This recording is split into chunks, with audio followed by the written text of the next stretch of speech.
Hello and welcome to Eye on Africa on France 24. I'm Fraser Jackson. Here are the stories that are making headlines across the continent tonight. Nigeria and Morocco sign a deal to build the world's longest offshore gas pipeline. When it's completed in over 20 years' time, it will connect 15 West African nations and eventually lead on to Europe's shores. Tensions simmer between Mali and Ivory Coast as Bamako continues to detain 46 Ivorian soldiers. The military junta ruling Mali has told other nations to stay out of its business. Yamoussoukro says its soldiers were there for a peacekeeping mission. And we bring you a report from Zimbabwe, where a local initiative is trying to put an end to animal poaching, both large and small. But we begin in Nigeria, where they have signed a deal with Morocco and the West African trading bloc ECOWAS to build the world's second longest gas pipeline. The 5,600-kilometre offshore pipeline will serve 13 countries along the Atlantic coast before being connected to the Maghreb-Europe gas pipeline to serve European markets. At an estimated cost of $25 billion, it is slated for completion in 2046. Let's take a listen to the CEO of Nigeria's national energy company. All the West African countries are supporting this project, and of course there's abundant gas in Nigeria. Our president particularly is very clearly very supportive of this. Our government is clearly behind this, and also that government of Morocco, and we believe that this project will be delivered on schedule and ultimately provide the opportunities for all our countries. Well, for more on this, let's cross live to Lagos, where Sam Olukoya is standing by. Sam, good to see you. Thank you for being with us tonight on France 24. How important is this pipeline for the country and its economy? Well, this pipeline is extremely important, not only for Nigeria, but for the West African sub-region and as far afield as Europe. For Nigeria, it will provide a lot of resources. This is a country that has one of the highest deposits of gas in the world. So this is an opportunity to exploit these resources, which has not been exploited so much. So it's a major opportunity for it to exploit these resources and generate a lot of revenue. It will also create the opportunity to harness this gas for several uses. For example, it will be good to generate electricity. Nigeria suffers a major shortfall of electricity supply. So this gas will serve Nigeria and by extension serve West African countries. It will also serve Europe, and especially at this time when there is a shortfall of supply from Russia, even though it will not breach this supply, given that it will take a long time before it's completed. But at least it assures Europe that long term it will not have to rely on Russia for energy supplies. Well, Sam, along with gas, Nigeria is one of the world's biggest oil producers as well. But on Friday, regulators said the country was losing almost 500,000 barrels of crude oil per day to theft and pipeline vandalism. That's led to Nigeria losing its title of the continent's biggest producer. What's the government doing to rectify that problem? Well, this is a major problem. If you say a country is losing about half its oil revenue, Nigeria is one of the richest oil-producing countries. So if individuals are getting about half this supply, then you know it's a major problem. First, it started with just a handful of individuals exploiting this oil, but now it has become a thing that so many people have keyed into, and it's continuing to grow. And it's growing because we have so many people. The government has been unable to curb it. You have security agencies who are supposed to stop this theft. They're involved in it. Local communities where this oil is coming from, they're involved in it. Oil workers, they're involved in it. So it's such a large enterprise. And even government officials, they're believed to be involved in it. So if the government wants to tackle this, the government seems to be fighting itself. Recently, there was a device was brought in, but even then, the device was unable to curb this situation. It's important this theft is stopped so that Nigeria can generate revenue for its economy. Okay, well, Sam Olukoya, thank you for joining us there live in Nigeria. Moving on, South African President Cyril Ramaphosa is in Washington today, meeting with Kamala Harris and Joe Biden as the two nations look to strengthen their ties. Thank you, bye-bye. At a morning meeting, bye. the U.S. Vice President hails Ramaphosa's leadership as the South African leader faces increasing pressure back home over the cover-up of a heist at his luxury farmhouse. Ramaphosa thanked Washington for its help in the battle against COVID-19 and vowed closer collaboration on more issues facing the continent. Take a listen. I'm really here also to discuss a number of issues with you. Empowerment of women, yes. Human rights for women on our continent, yes. And of course health matters, how we can strengthen health infrastructure on our continent. And of course security matters as well, where we believe the United States can play a key role as the continent faces a number of challenges at a security level. Yeah. Next, the spats between neighbours Ivory Coast and Mali continued on Friday as the military junta ruling Mali warns the West African trading bloc ECOWAS to stay out of the quarrel. Relations have soured since the junta took charge in August 2020, but have worsened over Bamako's detention of 46 Ivorian soldiers, whom they accuse of being mercenaries. Ivory Coast say the troops were there to provide backup to a UN peacekeeping mission. For more, here's our correspondent in Abidjan, Sophie Lamotte.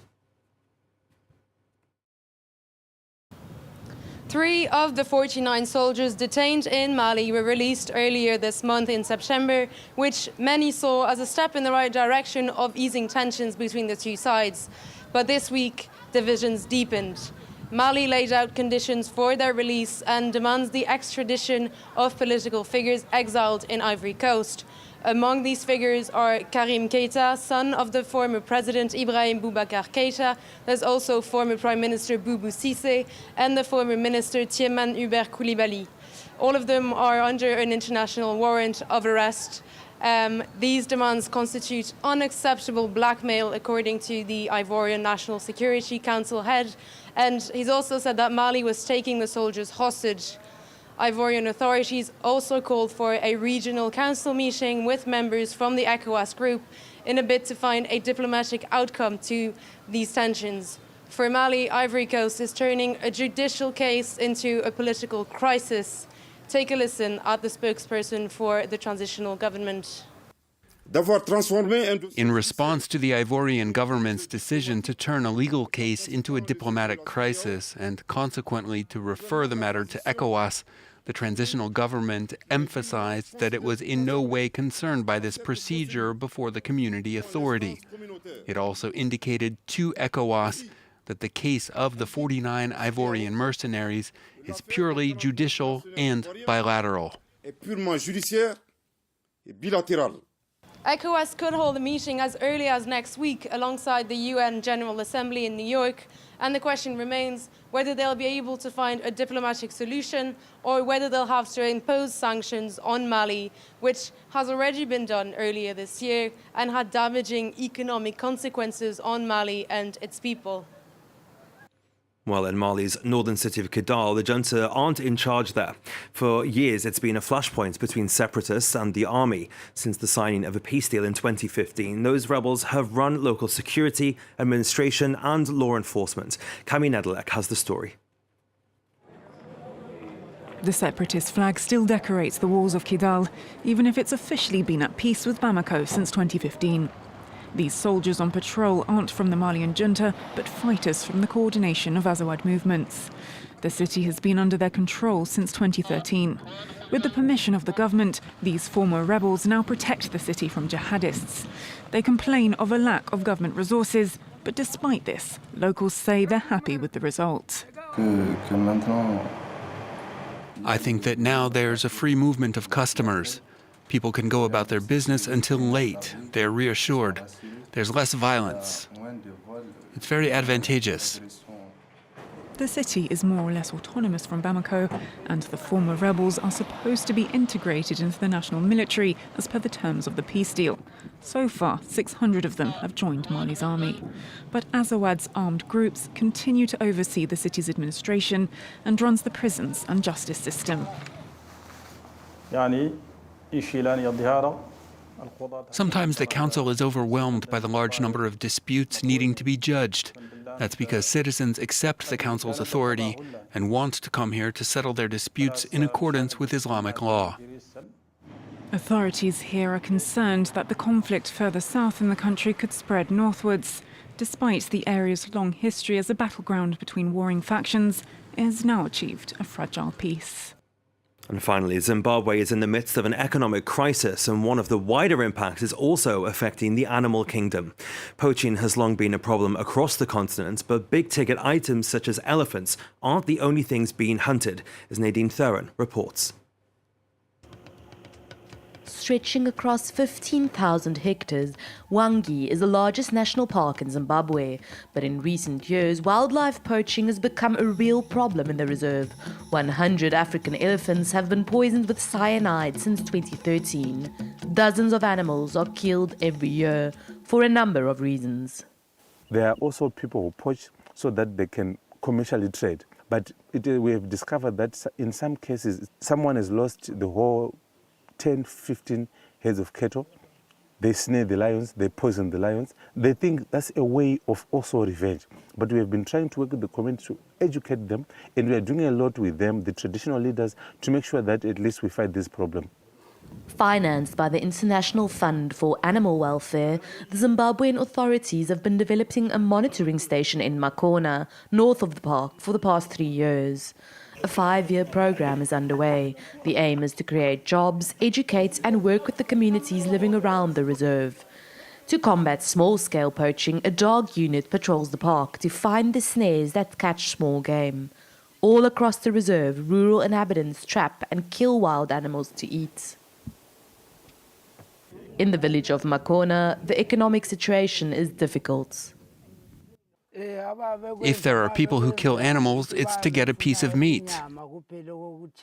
This anti-poaching program costs $1 million every year, but its funders say it's already made a difference. Over the past 3 years, there's not been any elephant poaching incident at Wangi National Park, which is testimony of the impact that this conservation agreement is making. Second only to its neighbor Botswana, Zimbabwe is home to the largest population of wild elephants in Africa, an endangered species. That's it for now. Stay tuned to France 24. More news coming up shortly.